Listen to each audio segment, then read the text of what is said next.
Hey guys, King Kaiju here. Today we're going to be doing another Kaiju review, and as promised we're going to be doing the Godzilla Singular Point Kaiju, Salunga. After turning up the brightness a little bit, I think we're ready to continue the review. Now, Salunga here, like I said, is a Kaiju that premiered in Godzilla Singular Point, and my overall thoughts about the show, I never really released a review for it, so I'll say it here.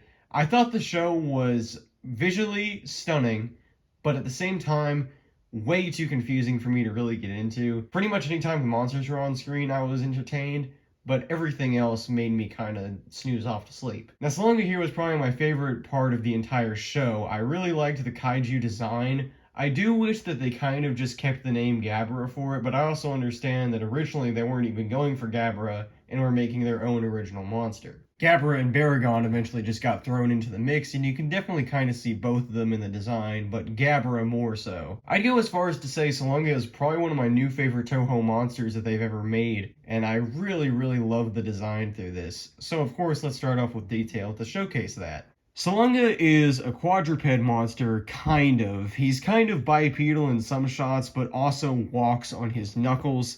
The closest thing I can attribute it to is the Spinosaurus debacle that went on in 2014. Salunga's walk and design kind of reminds me of the four-legged Spino that was talked about, or the quadruped Spino, because a lot of people thought that because the legs were so short on Spinosaurus, it actually walked on its knuckles, and you can kind of see that in Salunga as well. Now, something that I think is really cool that I didn't know until recently is that these large blue marks across his face are actually something that is taken from the Salunga in, I believe, Hindu mythology. And that's about the only thing that you can really get the design for in, like, new originality stuff, but everything else seems to be taken from other kaiju. Probably my favorite thing about the entire figure is if we bring it a lot closer, you can see that Salunga's mouth here kind of looks like the closest thing I can think of is a goblin shark, but I also know a baboon kind of looks like this as well. But goblin sharks have jaws that go out,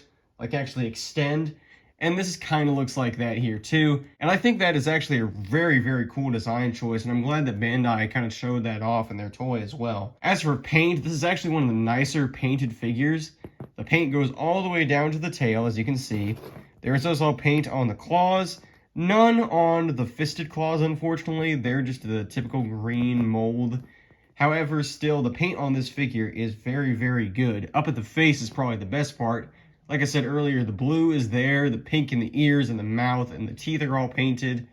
Very nice figure, and probably the nicest Singular Point Bandai Kaiju. Now, detail, like I said, very good, but what about articulation? Well, articulation's kind of basic, however, I do like it for what it does show off. His legs can move, so you can kind of get him to where he stands on all fours, but it is a little bit difficult. His arms can also move, and they can all rotate 360 degrees, but my favorite pose is probably this Superman-esque one, because it looks like he's jumping in the air and about to punch a kaiju. Very dynamic when it comes to posing, kind of like how he was in the show. Now, back onto it, we'll get into sizing now, which is pretty simplistic. Salunga in the show is a pretty tiny kaiju. Like, he's actually much smaller than pretty much any other standard one we've seen. However, it's a Bandai figure, it kind of has to be a little bit bigger. But we'll put him up next to a few other quadruped monsters that I have. First one that I can think of is Anguirus. And Anguirus looks pretty good next to Salunga. This is actually a matchup that I would like to see. If a Salunga that was bigger took on an Anguirus of some sort, that might be a video I might make in the future. Now, another four-legged monster that I have is an Ultraman one, King Saurus. King Saurus 3 to be more specific. I really think that this would also be a cool matchup too.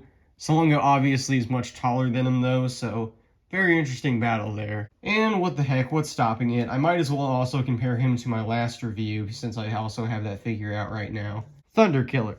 The Thunder Killer here dominates Salunga, like looks a lot bigger than he does. But I could see some sort of battle going on here. It would probably be very one-sided because Thunder Killer is a pretty powerful kaiju, you know. He has a lot of abilities that Salunga I don't think would be able to take on. But still, to just show you the size of both of them, you know, bigger DX figure compared to a standard movie monster series. Pretty cool though. Getting it back into where it was, this is probably the end of the review, I think. Salunga here, like I said, very cool kaiju, pretty nice detail, one of the nicest singular point figures, and one of two that I actually have, the other one being a review that'll probably come here soon. I am very glad that I got this figure. This is actually a Christmas present, and I couldn't be more happy with it. It's probably one of the favorite kaiju that I actually got. So, that's it for the review. Thank you all for watching, and I'll see you in the next one.